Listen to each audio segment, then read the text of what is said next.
1.21 gigawatts. Run for it, Marty. It's one of the most quotable movies from the 1980s, filled with comedy, action, history, rock and roll, and science. He's trapped in 1955 and he needs to get back to 1985, the year of Huey Lewis in the News and Pepsi Free. And only Doctor Emmett Brown can help get him back to the future. Here, we'll take a look at 10 things you never knew about Back to the Future. If you enjoy this video, please like it and share it with your friends. And subscribe to MovieWeb to keep up with the conversation about all of the things we love. The original Marty McFly. It's arguably the best known part of the Back to the Future lore. Director Robert Zemeckis wanted Michael J. Fox to play the lead, but the young actor was simply too tied up with the hit sitcom Family Ties. So the acclaimed star of the movie Mask, Eric Stoltz, was cast as Marty McFly instead. What's lesser known is exactly how much of the movie was shot with Stoltz, who learned to skateboard and play guitar for the part. Tom Wilson, who played bully Biff Tannen, has said Stoltz was a bit method. You know, everybody call me Marty. Okay. Except Leah, who's playing my mom, who I'm trying to make out with, right, you know, off camera. Christopher Lloyd was apparently so used to calling him Marty that he didn't realize Eric was his actual first name till after the part was recast. Oh, I guess they call you Cal. No, actually, people call me Marty. All of his scenes were eventually reshot with Michael J. Fox, of course, but Stoltz was able to reunite with his pal Leah Thompson. The two co-starred in 1987's Some Kind of Wonderful. The potential Marty McFlys. Before Stoltz was hired and fired and Fox finally agreed to make it work with his already exhausting television shooting schedule, a number of other actors were considered for the lead.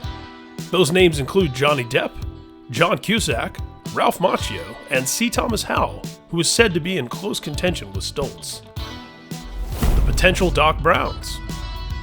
Christopher Lloyd, part of the ensemble of the TV series Taxi, which ran from 1978 till 1983, seems irreplaceable as Dr. Emmett Brown in the minds and hearts of fans around the world. But before he landed the role, some other big names were considered for the part, including John Lithgow, Dudley Moore, and Jeff Goldblum.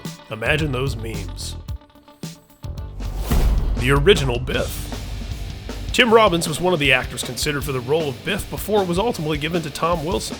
But the original Biff, at least in name, is a real person. Biff Tannen's name was a bit of an inside joke between Zemeckis and Bob Gale, who'd had an unpleasant experience with a Universal executive during a script meeting about another movie. The name of that executive? Ned Tannen. Biff, what's that?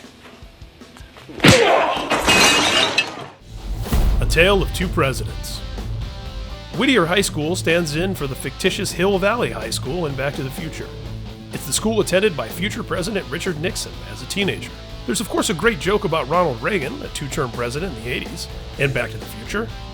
Ronald Reagan, the actor? Then who's vice president? Jerry Lewis? Reagan reportedly enjoyed the joke so much that he asked his White House projectionist to rewind it.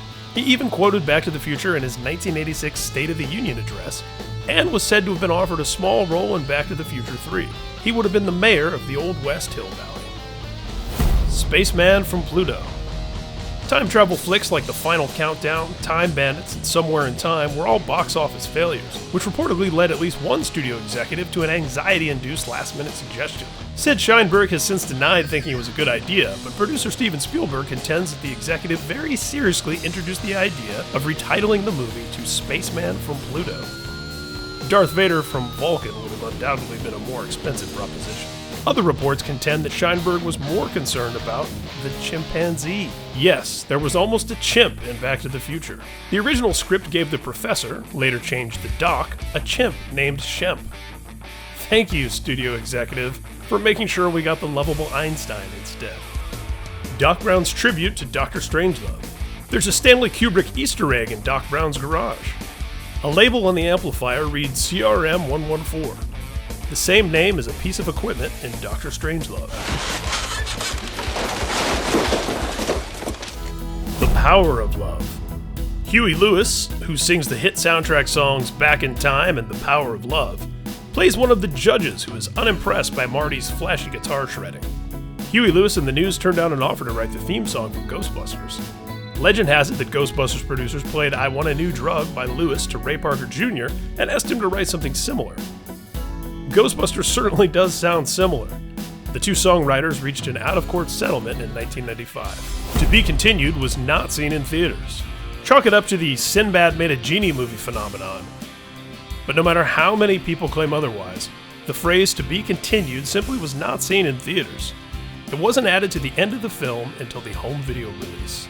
We hope you enjoyed this look at 10 things you never knew about Back to the Future. If you enjoyed this video, please like it and share it with your friends. And be sure to subscribe to MovieWeb to keep up with the conversation about all of the things we love.